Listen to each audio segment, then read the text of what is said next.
esta segunda parte voy a hablar de cómo promover la participación de las familias. Primero, plantearé la pregunta de si realmente participan las familias, si no participan, por qué no participan, de qué formas pueden participar actualmente en el centro educativo y qué medios tenemos o de qué medios disponemos para mejorar esta participación, promover esta participación. En primer lugar, la pregunta: ¿participan las familias actualmente en la escuela? Bueno, yo respondería afirmativamente, y es que sí que participan. Si dijera que no, mentiría, pero no participan lo suficiente. Y aquí es donde tenemos que empezar a cambiar cosas. Si analizamos los recientes estudios que se han hecho desde las confederaciones de madres y padres, por ejemplo los de CEAPA, de Jordi Garreta, vemos que los padres no participan en las AMPAs. Estamos hablando que la AMPA es el canal de comunicación directo con el centro. Si los padres no están participando ahí, luego va a ser muy difícil que participen en las actividades diarias de la escuela, ¿no?, del centro. Si preguntamos al profesorado, lo que escuchamos continuamente son quejas. Es decir, se quejan de que los padres no participan mucho en las reuniones, que los padres no asisten a las entrevistas y, como he dicho anteriormente, muchos no van ni a recoger las notas. De hecho, hay compañeros que me dicen que tienen una tutoría con 20 niños, 20 alumnos, y a esas reuniones se presentan 6, 5, 7 padres, madres. Lo que es también muy llamativo es que en estas reuniones, mayoritariamente las que van son las madres. La figura del padre, por desgracia, queda muchas veces relegada en el ámbito o en el espacio educativo. Y es sorprendente. Yo trabajo como tutor de primaria y me ocurre en muchas ocasiones que tengo durante un ciclo, es decir, 2 años, a los mismos alumnos, y se me ha dado ocasiones en los que he conocido a la madre del alumno, pero no he conocido al padre. El padre no ha tenido 5 minutos para asistir, ya no a una reunión, sino a conocer al profesor de su hijo. 5 minutos para decir: oiga, usted es la persona que está 25 horas a la semana con mi hijo. Me ha pasado muchas ocasiones. Y luego, claro, lo ves por la calle a esos padres y conoces a los padres, ¿no? Pero después. Por tanto, las familias, desde la voz del profesorado, no están participando lo suficiente. Cuando preguntamos a las familias, la perspectiva más o menos es parecida. Y la visión o la idea que ellos tienen es que siempre participan los mismos, sobre todo a nivel de AMPA. Siempre son los 4, los 5 los que dirigen, los que controlan la situación.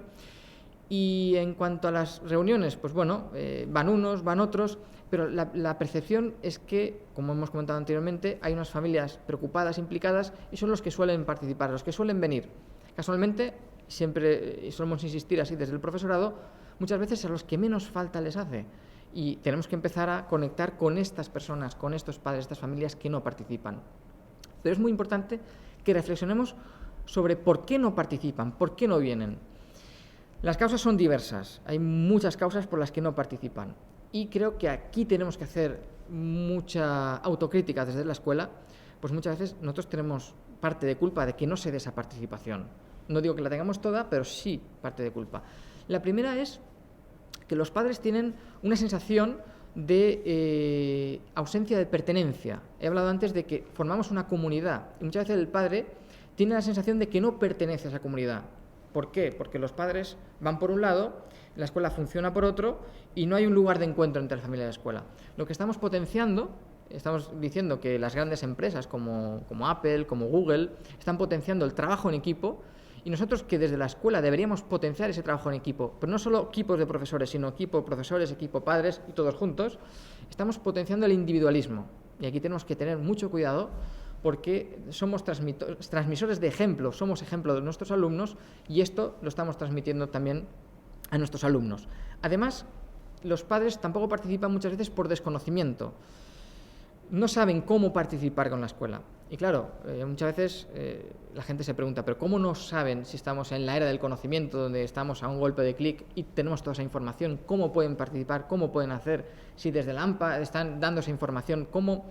Bueno, creo que muchas veces tenemos la sensación de que estamos transmitiendo bien el mensaje, pero no estamos sabiendo transmitir ese mensaje a las familias.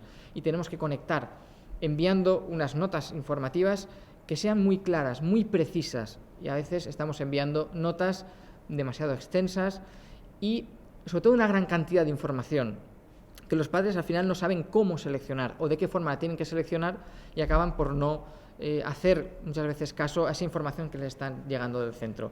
La tercera es la despreocupación. No participan muchas familias porque están despreocupadas, porque para eso está la escuela, como he comentado anteriormente, delegan en la escuela esa educación de los hijos, pero bueno, creo que este no es el caso de todas las familias, que no todas están despreocupadas, pero sí algunas. Y otras es por desmotivación, es decir, se han cansado de ser siempre esas familias que van, que participan, que asisten, que hacen, que mueven, y al darse cuenta de que alrededor no acompaña, o bien por la escuela o por el resto de padres, esas familias se van cansando, se van desgastando. Y además, desde la escuela, el mensaje que les estamos transmitiendo es que ellos no son los especialistas en educación. ¿Cuántas veces hemos escuchado que aquí el que sabe del tema soy yo? Es decir, el profesor soy yo, y yo sé de esto y usted no tiene ni idea. Creo que hay que cambiar un poco también la perspectiva. Hay que trabajar con muchísima humildad, y el padre al que no se le deja tampoco opinar, porque muchas veces está opinando sobre cuestiones que puede y debe opinar, pero muchas veces tampoco les dejamos. Creo que hay que buscar ese punto de encuentro, ¿no? Por tanto, somos profesionales de la educación, pero podemos compartir con las familias nuestra experiencia. Y además muchos padres tienen grandes dificultades para asistir a las reuniones y no asisten literalmente porque no pueden. Y aquí apelo a la responsabilidad de las empresas, que deberían, algunas ya lo están haciendo, dar permisos a aquellos padres que lo solicitan para reunirse con el profesor de sus hijos. Igual que se da permiso para poder ir al médico, oye, tan importante es como que te dejen asistir a una reunión con el tutor de tu hijo. Creo que es fundamental. Y muchas veces no pueden venir. Encontramos la dificultad de que el padre quiere que la reunión se haga a esta hora, el profesor no, porque resulta que yo no puedo a las 5, y aquí tenemos otro motivo de desencuentro y otro motivo por el cual se está aumentando esa brecha que hay entre la familia y la escuela. Por tanto, no debemos olvidar que a las familias realmente les interesa la educación, creo que es fundamental, realmente les interesa la educación, y tenemos que empezar a trabajar con ellos, con objetivos comunes. ¿Por qué? Porque los padres, cuando matriculan a sus hijos, actúan desde la motivación, el interés, tienen muchísimas ganas, están muy motivados. ¿Qué hacemos para que los padres, cuando acuden por primera vez a un centro educativo, vengan con muchísimo interés, con muchísimas ganas, cuando los niños están en la etapa preinfantil o en la etapa infantil, con muchísimo interés, y poco a poco esa relación se va perdiendo? Y llegamos a los cursos de primaria, últimos cursos, y vemos como la participación no es la misma. Si nos pasamos ya a secundaria, eso ya es otra historia, es otro mundo. Algo estamos haciendo mal, por una parte y por otra. Por tanto, nosotros como profesores debemos de empezar a involucrar a las familias, debemos de atraer a esas familias y debemos de conectar. ¿Pero cómo lo hacemos esto? Pues vamos a ver de qué forma lo vamos a hacer. Primero hay que entender que hay muchísimas formas por las cuales las familias pueden contactar o pueden participar en la escuela. Yo voy a hablar, por un lado, de lo que se está haciendo en esas formas de participación, y por otro lado, de lo que realmente se debería de hacer y no se está haciendo. Y es ahí donde tenemos que trabajar, en lo que deberíamos de hacer y no estamos haciendo. Estas formas de participar son las tutorías, las entrevistas, que tienen un papel, creo que fundamental en esa relación, porque es algo directo, de contacto muy directo. Luego tenemos las AMPAs, los consejos escolares, lo que he comentado anteriormente, las escuelas de padres y madres, y luego otras formas que hay de participar. Hay muchísimas formas por las cuales los padres pueden aportar ideas y pueden aportar muchísimas actividades al centro y compartirlas con la escuela. La primera son las tutorías. Las tutorías es un espacio, sobre todo un tiempo que tenemos para dialogar con el padre, con la madre. Debería ser un lugar de encuentro donde al padre se le permita hablar, al padre se le permita expresarse, y sobre todo en las que son las entrevistas grupales, deberíamos de estructurarlas, organizarlas y prepararlas muy bien.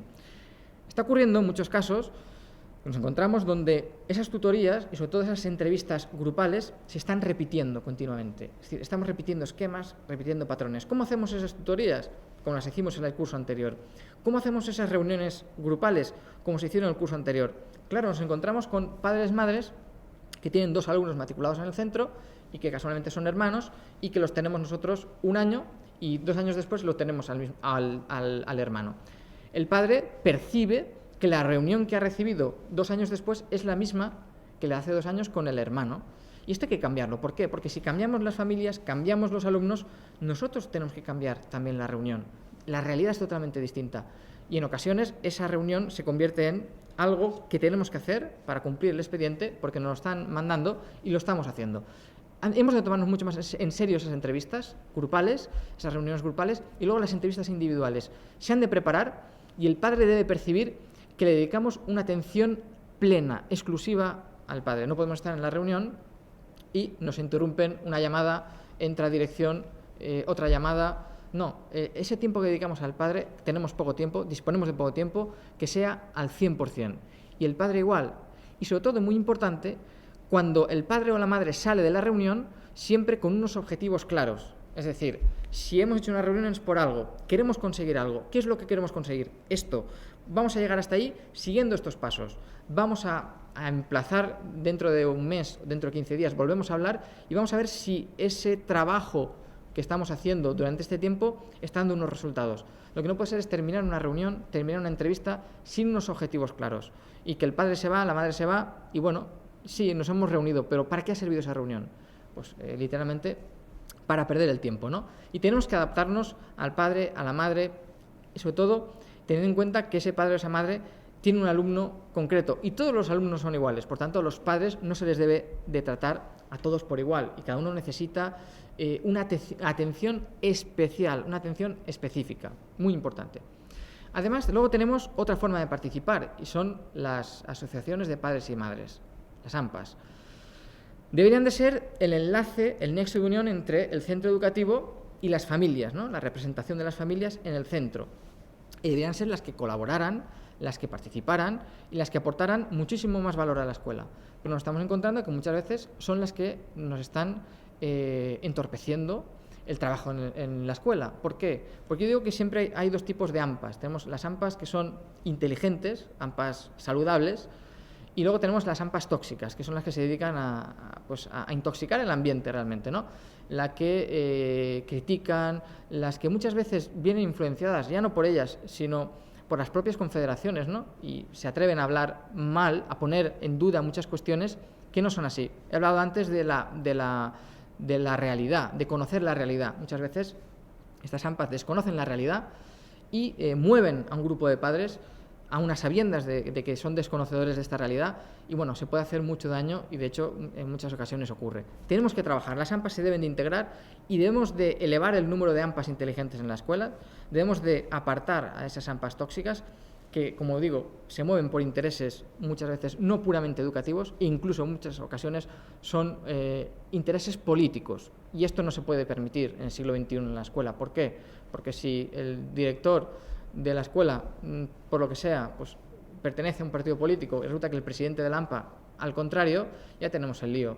¿Dónde estamos jugando? Educación, política, esto debe de erradicarse fuera de la escuela. Por tanto, las AMPAs deben de trabajar por y para la educación, y esto se tiene muy claro. Hay muchas AMPAs, conozco muchísimas AMPAs donde he colaborado, he trabajado con ellas y lo están haciendo de manera espectacular, pero también conozco las otras y sé cómo funcionan y cómo trabajan en la escuela. Tienen que promover actividades, tienen que promover ideas, tienen que entrar en la escuela, pero para que esto ocurra, muchas veces la escuela debe de abrirse a esas AMPAs. ¿Por qué? Porque hablamos de que no participan, de que no vienen, de que no colaboran, pero en ocasiones somos nosotros, los profesores, los que cerramos la puerta. No, es que no quiero que los padres vengan, no quiero que los padres entren. O desde el claustro o desde el centro. No, es que aquí sí, venís, hacemos tal, pero aquí los que decidimos somos nosotros. Y entonces esa participación no se da porque se da un cierre institucional de la escuela y que tenemos que empezar a abrirlo. Pero este cierre se da, ¿por qué? Porque la sensación que tenemos es de desconfianza. Fíjate estos a qué van a venir. No van a venir a controlarnos a nosotros, no van a venir a fiscalizar nuestro trabajo, porque siempre esa palabra sale, controlar y fiscalizar. Y cuando las familias entran en la escuela, no siempre es para controlar y no siempre es para fiscalizar. Tenemos que cambiar esas palabras, eliminarlas de nuestro diccionario y cambiarlas por colaborar. Las familias vienen a colaborar y vienen a compartir. También desde el consejo escolar, porque en muchas ocasiones se puede participar y las familias participan, pero vemos que la participación tampoco es muy elevada. De hecho, cuando se dan las elecciones a consejo escolar, en los claustros es muchísimo más elevado la participación que lo que se da en las familias. Y luego los miembros del consejo escolar pues siempre son los mismos, son 4 o 5, y entramos también en que ellos, en cuanto conforme está estructurado actualmente el Consejo Escolar, se ven en desventaja porque hay mayor número de representación de los profesores que de las familias. Con lo cual, el concepto que ellos tienen es que están en desventaja y jamás van a poder hacer frente a una decisión importante porque siempre el profesorado actuamos con ventaja. Se ha pretendido equilibrar todo esto, no se ha conseguido y creo que sería una buena forma de poder, siempre que los padres vengan a colaborar y a compartir, porque si vienen con la otra actitud, lo que hacemos es esa brecha todavía eliminarla, hacerla más grande.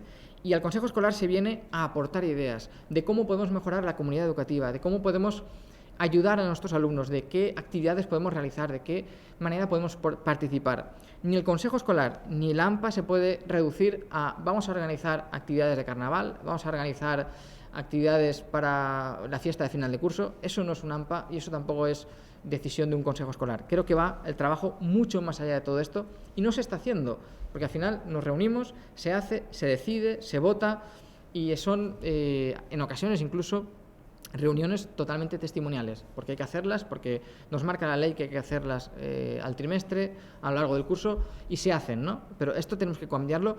¿Por qué? Porque tenemos otro punto de encuentro donde podemos compartir muchísimas cosas, tanto la familia como la escuela. Y por último, tenemos las escuelas de padres y madres. Antes he dicho que la escuela de padres y madres es importantísima y debería de estar en todo centro educativo. Lo que ocurre es que, por desgracia, a cualquier cosa se la llama escuela de padres y madres.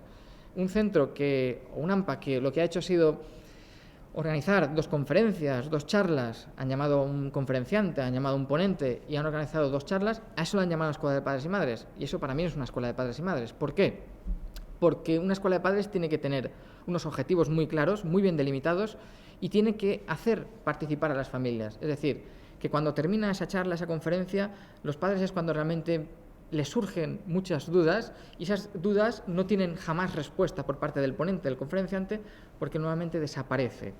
Además, se suele hacer en horarios donde los padres no pueden asistir, no pueden acudir y nos encontramos en lo mismo. Se organizan escuelas de padres y muchas de ellas acaban desapareciendo. ¿Por qué? Porque la participación es muy baja. Se hace una sesión, se hacen 2 sesiones y posiblemente la tercera sesión se cierra la escuela de padres porque no ha funcionado. Y se dan muchas ocasiones. En todo centro debería participar, el profesorado se debería de implicar también en las escuelas de padres. No puede ser que lo dejemos todo en expertos hablo de psicólogos, pedagogos, a los que respeto muchísimo, pero nosotros como profesionales de la educación, como profesores, también debemos de trabajar en estas escuelas de padres y aportar nuestra visión, porque pasamos muchísimas horas con nuestros alumnos, muchísimas horas con niños y somos los que estamos a pie de aula en la trinchera educativa día a día, ¿no? Por tanto, vamos a hablar de ese proyecto común que tenemos en la escuela de padres, vamos a hablar de nuestras preocupaciones y sobre todo que los padres salgan muy tranquilos de que realmente están haciendo, vuelvo a insistir, y hay que transmitir ese mensaje, de que lo están haciendo muy bien, porque otra de las cuestiones donde ha pecado las escuelas de padres es que el mensaje que se ha transmitido a las familias es que están educando muy mal o que no saben educar. Entonces, los que suelen ir a la escuela de padres, vuelve a ocurrir lo mismo, suelen ser a los que menos falta les hace, y los que no vienen, muchas veces no vienen porque consideran que ellos no necesitan venir a esa escuela de padres. Y si van allí, quizás van a decir que es que no saben educar. Por tanto, importante que empecemos a trabajar las escuelas de padres y madres como un motor de cambio y sobre todo como un enlace entre la familia y la escuela. Y la última forma de participar entre la familia y la escuela sería toda aquella que a un profesor, tutor, a un claustro de profesores se nos ocurra que podamos decir. Es decir, usted como padre, como madre, puede venir a la escuela, aportar valor, puede entrar al aula y contarnos su experiencia, porque usted no será profesional de la educación, pero por supuesto que nos puede contar muchísimas experiencias de su ámbito laboral, de su trabajo. Incluso podemos hacer una visita o varias visitas con los alumnos donde usted está trabajando. Si es un dentista, podemos visitar la consulta. Si es un médico, podemos visitar la consulta del médico. Si trabaja en una empresa, una fábrica, oye, pues vamos a visitar la fábrica. Vamos a ver el padre de este alumno qué es lo que hace, o la madre de esta alumna qué es lo que está haciendo, cómo trabaja, qué es lo que está trabajando, cómo lo hace. Todo eso creo que enriquecería muchísimo y además implicaría al padre, en este caso, el estar en el trabajo a pie de aula, porque ve que él también puede aportar y no siempre es el que recibe, ¿no?, desde fuera. La colaboración, porque además de todo esto, los padres han de participar en la colaboración desde casa, es decir, si se ponen deberes, pues bueno, que colaboren en una supervisión de esos deberes. Si el profesor dice que la agenda tiene que estar controlada, que se ha de firmar, pues vamos a procurar estar. De esta forma, también están colaborando con la escuela, porque muchas veces parece que colaborar sea hacer algo. Bueno, hacer algo no, simplemente con el día a día, con esa supervisión, con ese control que llevamos, con ese seguimiento que llevamos de nuestro hijo, de nuestra hija, también están colaborando los padres. Por tanto, no podemos decir desde la escuela, es que los padres no colaboran, es que los padres no participan, lo están haciendo. Lo que pasa es que muchas veces estamos exigiendo mucho más de lo que debiéramos. ¿De qué forma vamos a mejorar esas relaciones? Lo importante es que empecemos a mejorar la comunicación. Yo he aportado 10 ideas para mejorar esa comunicación entre padres y profesores. Si hemos dicho que hablamos un doble lenguaje, lo eliminamos, pero vamos a ver cómo eliminarlo. Lo primero, hablar con sinceridad, sin miedo. Es decir, hay que ir al padre de cara y el padre al profesor igual, sin ningún miedo de que después haya una represalia con el niño o que el padre va a hablar con dirección o con inspección. Sinceridad, porque si no partimos del principio de sinceridad, cuando nos comunicamos, no se va a dar comunicación. Lo que se va a dar siempre es una discusión y siempre va a aparecer el conflicto que hemos hablado al principio. No queremos conflicto, queremos dialogar. Hemos dicho que para dialogar tenemos que hablar, pero también escuchar. Y en esas reuniones, en esas entrevistas, tanto a nivel de grupo como a nivel individual, muchas veces tanto los padres como los profesores vamos a hablar. Sí, mire usted, yo quiero hablar, pero lo que quiero es escuchar, quiero dedicar tiempo. Y cuando un padre se siente escuchado, es un padre que se va contento, porque alguien está prestando atención al problema que está teniendo. Si continuamente estamos interviniendo y estamos aportando nuestra idea, nuestra experiencia, le estamos continuamente recordando lo mal que lo está haciendo y lo que hay que hacer es lo contrario. Estamos escuchando y luego daremos nuestra visión, daremos nuestra opinión y hablaremos. Por eso es importantísimo que trabajemos con las familias desde la humildad. Es decir, yo puedo explicar, yo puedo decirles, yo puedo darles ideas, pero también voy a aprender de las familias. Esto es importantísimo, porque siempre estamos con esa palabra, ¿no? Yo soy el profesional. Bueno, soy profesional, pero también puedo aprender de las familias, también puedo recibir, y seguro que aprendo muchísimo, y además he de reconocer mis errores. ¿Por qué? Porque en el momento en que un padre o un profesor no reconoce que se ha equivocado, y además de asumir ese error, lo verbaliza, es decir, disculpe usted porque me he equivocado, estamos cayendo en el mismo tema, es decir, estamos cerrando una barrera de comunicación. ¿Por qué? Porque me he equivocado y no estoy dando una respuesta, porque me he equivocado y sigo encerrado en mi error, pero no reconozco que me he equivocado. Y ahí lo que hacemos es, otra vez, separar a la familia de la escuela. El padre no se equivoca, el profesor no se equivoca nunca y tampoco el padre. Y hacemos muchas veces oídos sordos de lo que nos dicen, porque muchas veces se nos dicen las cosas con muy buena intención y lo que hacemos es tomárnoslas como algo malo, como algo negativo. Decimos algo y en ocasiones pues lo que acabamos de decir, lo que acabamos de explicar, o no lo explicamos bien y surgen los malentendidos por una parte y por otra. Esto también lo tenemos que mejorar y aprender muchísimo a saber ceder. Es decir, no siempre puedo imponer mi opinión, no siempre puedo dar mis ideas, sino que a veces he de aprender a ceder, y ceder no siempre es perder, porque de esto no se trata, no es un partido de fútbol, no estamos jugando un partido de tenis. Se trata de que a veces tendré razón, otras veces me equivocaré, y he de saber ceder y que realmente darle la razón al que tengo enfrente, porque así lo está expresando y así lo está manifestando. Digo, usted tiene toda la razón y no había caído en la cuenta de que eso era así, pero usted me lo está explicando muy bien y tiene toda la razón. Es importantísimo. Como tan importante es no invadir la intimidad del otro. Es decir, muchas veces hacemos preguntas en las que nos excedemos, ¿no? Preguntamos algo demasiado íntimo de una persona y en esas entrevistas individuales suelen surgir ese tipo de pregunta y en ocasiones tenemos que no preguntar esas cosas, tanto los profesores como también los padres, ¿no? Que suelen preguntarnos a los profesores cosas que a veces no tienen mucho sentido y no entran en la dinámica de la reunión, de la entrevista, ¿no? Y a veces pues, incluso te puedes sentir un poco invadido, ¿no? Y finalmente, tener en cuenta que tan importante es aquello que decimos como de qué forma lo decimos. La forma es importantísima y jamás podemos llegar a faltarnos el respeto. Creo que es fundamental, y algo tan simple como no debemos faltarnos el respeto está ocurriendo en la escuela. Muchas veces los padres están faltando el respeto al profesorado, pero también el profesorado no acabamos de dar esa respuesta como tenemos que darla a las familias, y es fundamental que tengamos en cuenta que somos ejemplo para nuestros hijos Y si no les damos un buen ejemplo, si nosotros no somos un buen ejemplo, ya podemos estar diciendo, ya podemos estar explicando, ya podemos estar educando, que no vamos a poder hacerlo. Y además, todo esto, ni que decir tiene, que ha de enmarcarse en un tiempo. Y no podemos decir todo y no tenemos tiempo para decirlo todo. Por eso, si vamos a una reunión, tiene que estar muy bien preparada, muy bien estructurada, porque no va a dar tiempo a decirlo todo, no va a dar tiempo a explicarlo todo. Ni el padre va a poder explicarlo todo, ni el profesor tampoco. Por eso digo que esa entrevista se debe de aplazar, se debe de emplazar a un futuro para poder seguir comunicándonos. Después tenemos las convocatorias que enviamos a los padres. Es otra forma de poder mejorar la comunicación y mejorar esa participación. Vamos a ver qué podemos enviar a las casas. Normalmente enviamos documentación muy sobrecargada de información, con muchísima información y que los padres, bueno, a veces ni leen, no lo sacan de la mochila del niño o lo sacan porque dicen es un papel más. Vamos a reducir el número de manuales, de folletos, de dípticos, de hojas que enviamos a las casas. Vamos a reducirlo y las que enviemos que sean muy precisas, que sean muy concisas para aquello que realmente sea importante, porque si no al final todo lo que damos resulta que es importante y el padre no sabe seleccionar. Esto sí que me sirve, esto no, esto es importante, lo otro no es importante.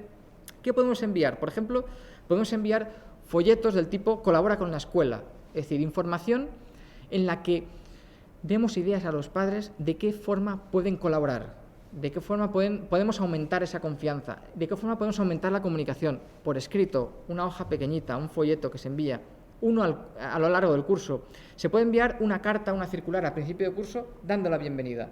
Pero es que al final del curso se puede enviar una carta dando las gracias a las familias del trabajo que han ido realizando, el seguimiento que han hecho. Se puede hacer una carta a nivel grupal o incluso se puede personalizar, es decir, dentro de tu tutoría puedes enviar una carta a cada padre, a cada madre, dándole las gracias por la implicación, por la participación y también manuales, es decir, si no tenemos en marcha una escuela de padres, la podemos poner y si no podemos enviar pequeños manuales de 2-3 hojas, hablo que se puede enviar o bien en papel físico o por correo electrónico. Se puede enviar esos manuales sobre algunos aspectos, por ejemplo, normas y límites, valores, de qué manera educar en la responsabilidad, cómo ayudar a los hijos en los estudios, de muchísimas formas. También es fundamental que las escuelas de hoy en día tengan todas una página web. Creo que es un canal de comunicación fantástico. Debe haber una web. Si esa web se puede complementar con un blog donde participen los profesores, pero donde también se les dé voz a las familias, a los padres, es fantástico. Aquí he puesto un ejemplo de una página web del Colegio Ciudad del Mar de Torrevieja, donde está muy bien estructurado lo que son el centro, los alumnos, los padres, y hay un canal donde es solo para los padres, donde aparecen todas las convocatorias. Por tanto, no hay que enviar siempre papel físico porque están ahí. Está claro que hay familias que no disponen de acceso a Internet y tampoco tienen formación para poder hacer uso de Internet, pero muy, muy importante es que nosotros en esas escuelas de padres podemos aprovechar para dar esa formación a las familias. Y es un canal de comunicación porque podemos enviar notas informativas, convocatorias, actividades que se han realizado, colgar fotografías, es decir, estamos manteniendo una comunicación muy fluida y además de una manera muy sencilla que los padres pueden entrar. Incluso si podemos estar presentes en alguna red social, Facebook, Twitter, cualquiera de ellas podemos hacerla funcionar. Existen muchísimas, incluso muchos profesores están empezando a utilizar el WhatsApp como un canal de comunicación con los padres. Y aquí sí que, decir que hay que ir con mucho cuidado porque ahora está muy de moda. Antes esos corrillos que se formaban a la puerta del cole, hoy se están formando ya en esos grupos de WhatsApp de madres y de padres y que haciendo un buen uso de este WhatsApp puede ser muy útil, muy constructivo y nos puede servir de mucho, pero y aquí hablo desde la experiencia, están convirtiendo esos canales de WhatsApp de madres y padres de la clase, vuelvo a insistir, casi siempre es de las madres, en canales donde al final se acaba enjuiciando, criticando el trabajo del profesor, del docente. Vuelvo a insistir, ¿por qué se hace esto? Por el desconocimiento. Es que no sé quién me ha dicho que no sé cuántos. Y del primer mensaje que se envía hasta el último han cambiado. Son 30 versiones. Cuando si eso lo preguntamos directamente al profesor, sabremos y nos daremos cuenta de que es mucho más sencillo de todas las vueltas, de todos los mensajes que nos habíamos enviado y sobre todo de ese malestar o ese mal ambiente que estamos creando sobre todo en nuestra aula. Bien utilizado todo esto puede servirnos para mejorar esa comunicación, que sea mucho más fluida entre la escuela y entre la familia, que es lo que todos queremos construir.